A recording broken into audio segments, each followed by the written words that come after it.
বিধানসভা budget अधिवेशननि reference period सालथिनि सांबुतां खालायजागमावो रायजो जेहेतु खालायजाखाहिनि कक्तमा बलाय कासामनि आकक बाजेट अधिवेशन कासागाखि आबनि फिरमं रिखा हास्त्रि याकसु मन्त्रियकरा जिष्णु देबबर्मा रेफारेंस ये एक्चुअली ने काग व्यापक वनों रिपोर्ट चाहिए केंद्र शिरोनाम 15 मार्च 2022 चंद्र पत्रिका प्रकाशित সংবাদ সম্পর্কে चंद्र पत्रिकाয় যে সংবাদের মধ্যে সোশ্যাল অডিট নিয়ে অ্যাকশন টেকেন রিপোর্ট কেন্দ্রের গ্রামীণ মন্ত্রক চেয়েছে বলে সংবাদ প্রকাশিত হয়েছে তা ভিত্তিহীন সোশ্যাল অডিট একটা নিয়মিত প্রক্রিয়া এবং সোশ্যাল অডিট নিরীক্ষার ভিত্তিতে অ্যাকশন টেকেন রিপোর্ট আপলোড করতে হয় এটাও একটা নিয়মিত প্রক্রিয়া তাছাড়া কাজের সিটিজেন ইনফরমেশন বোর্ড লাগানো নিয়ে যে অনিয়মের সংবাদ প্রকাশিত হয়েছে তা সম্পূর্ণ অসত্য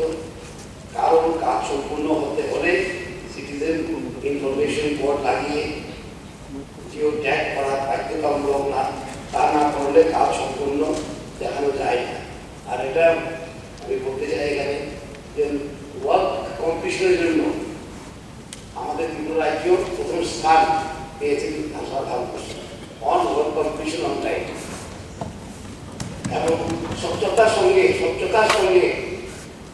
যে মেগা পরিকল্পনা বাস্তবায়িত করার জন্য আমরা ভারতবর্ষের প্রথম স্থান পেয়েছি সঙ্গে সিআই জব কার্ড আপলোড একটা নিয়মিত প্রক্রিয়া যা সময়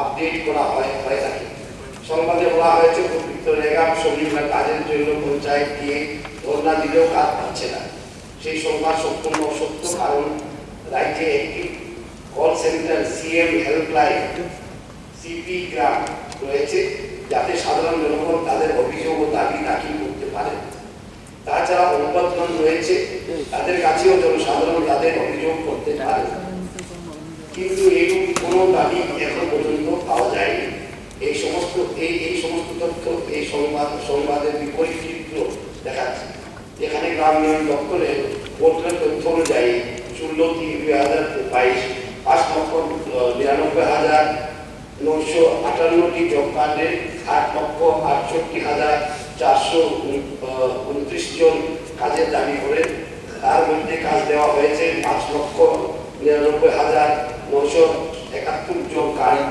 কার্ডের 8,68,255 জন যদিও কাজে যোগদান করেন 5,91,515টি জব কার্ডের 8,18,972 জন অর্থাৎ যারা কাজের দাবি করেছেন তাদের কাজ দেওয়া হয়েছে এখন পর্যন্ত 20/3/2022 রাজ্যে 69 বড় সংযোগ সৃষ্টি হয়েছে সংবাদপত্রে প্রকাশের তথ্য অনুযায়ী স্পেশাল মনিটরিং টিমের কথা বলা হয়েছে তা দপ্তরের জানা নেই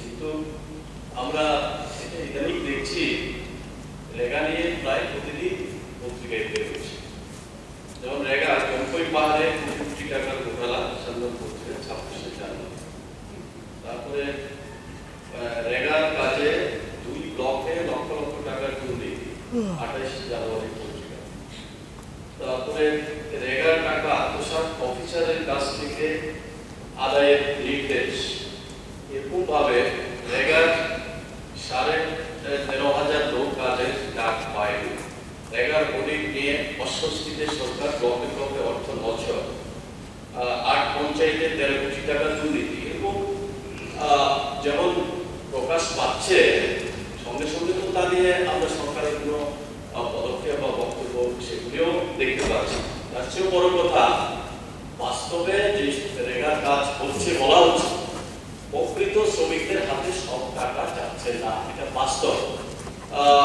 ল্যান্ড লেভেলিং নামে কাজ করানো হচ্ছে কত জায়গা কি কাজ টাকা পাচ্ছে না সবাই তারপরে পুকুর খনন রজার দিয়ে কাজ করানো হয় রজারের টাকা কিভাবে আদায় করা হয় রেগার শ্রমিকদের কার্ড এন্ট্রি করে তারপরে সেই টাকা নেওয়া হচ্ছে প্রকৃত যে শ্রম দিবস দেখানো হচ্ছে সেই টাকা তো শ্রমিকের কাছে যাচ্ছে না এটা একটু গভীরভাবে দেখা দরকার এটা যদি না দেখা হয় সব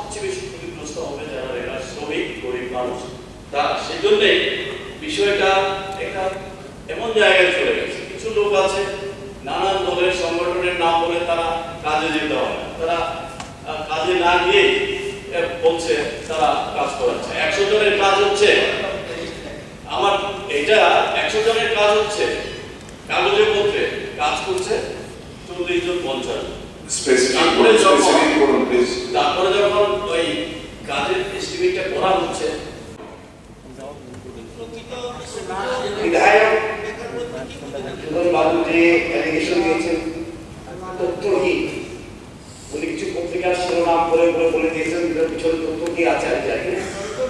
যাই হোক, সোশ্যাল অডিট নিয়ে উঠেছে, আমি জানি পত্রিকা আমিও পড়ি, আমি কালকেও বলেছি, আজকে আবার বলবো, সোশ্যাল অডিট কারেন্টের হয় না, একটা বছর পরে হয়। সুতরাং বেশিরভাগ ইনপারমিসেবল কাজ, সেটা আপনারাও জানেন, যারা মন্ত্রী ছিলেন আপনি উনি জানবেন, আপনাদের ইনপারমিসেবল কাজ আপনারা করিয়েছেন। ইনপারমিসেবল কাজ বেশিরভাগ সময় বিগত সরকারের সময় হয়েছে, যেটা পারমিসেবল না সেটা উঠছে পত্রিকায়, আপনারাই হেমসি করছেন। যাই হোক, সোশ্যাল অডিটটা শেষ হয়ে যাবে, আমি এখানে সোশ্যাল অডিটের কথা বলছি। বাকি মোট 165টি গ্রাম পঞ্চায়েত এবং ভিলেজ সোশ্যাল অডিট, ভিলেজ কমিটিতে সোশ্যাল অডিটের কাজ আগামী 31শে মার্চ 2022 এর মধ্যে সম্পন্ন করার চেষ্টা করছি। তখন বোঝা যাবে। সুতরাং আপনাদের সবই ম্যাক্সিমাম ইনপারমিসেবল কাজ। আমরা যখন মন্ত্রী এসেছি আদি, তখন কি লেখা চলতো? লেখা চলতো না, তখন বন্ধ ছিল। আপনার একটা অডিট রিপোর্ট হাইকোর্ট থেকে বলেছে যে অডিট রিপোর্ট তৈরি করে অ্যাসেম্বলিতে পেশ করার জন্য। আমি খোঁজ খবর নিয়ে দেখি যে অডিট রিপোর্টটা পড়ে আছে, অ্যাসেম্বলিতে পেশ করেননি আপনারা, কারণ সেই audit report did not was not favorable for you. আপনার জন্য ফেভারেবল না, এই জন্য করেননি। বিশাল করে ঘটনা সবাই জানে। আপনি বলে যাচ্ছেন একটা স্পেসিফিক কেস নেই, একটা তথ্য নেই, আপনি শিরোনাম করছেন, গল্প গুজব করছেন, সেটা ঠিক না। আমি এখানে আপনি মন্ত্রী, আপনার কাছে স্পেসিফিক যদি থাকে আপনি বলুন, আমি নিশ্চয় বলতে 100 বার নেব না, কিন্তু আপনি বলে যাবেন যে এমনি শিরোনাম করে করে এই পত্রিকার কাটিং দিয়েছেন আপনি চ্যানেল পত্রিকা, সেটা উত্তর আমি দিচ্ছি। একটু বসেন একটু বসেন। সিআইডি বোর্ড লাগাইনি বলে অভিযোগ হয়েছে, সিটিজেন ইনফরমেশন বোর্ড আমরা লাগাইনি। এটা যদি না লাগাই, কাজ কমপ্লিশন কিভাবে হয়? আর কাজ কমপ্লিশন যদি না হয়, আমরা কিভাবে পুরস্কৃত হয়? প্রথম কিভাবে 80 সাল হল করছে on completion of work under MTN রেখা ট্রান্সপারেন্সির জন্য আমরা কিভাবে ফার্স্ট প্রাইজ পাই? সুতরাং সোশ্যাল অডিটের কথা পত্রিকায় উঠে অস্বীকার করি না, আমি করি এটা। হয়তো ম্যাটারটা ক্লিয়ার না, এই জন্য পত্রিকার জার্নালিস্ট ভাইরা লেখে, কিন্তু সেটা আমি কালকেও ক্লিয়ার করেছি, আজকেও ক্লিয়ার করেছি। বেশিরভাগ ইনপারমিসেবল কাজ হয়েছে বিগত আমাদের। সেটা কি কাজ আপনারা জানেন, আমি বলতে চাই না, এখন সোশ্যাল অডিট বের হোক।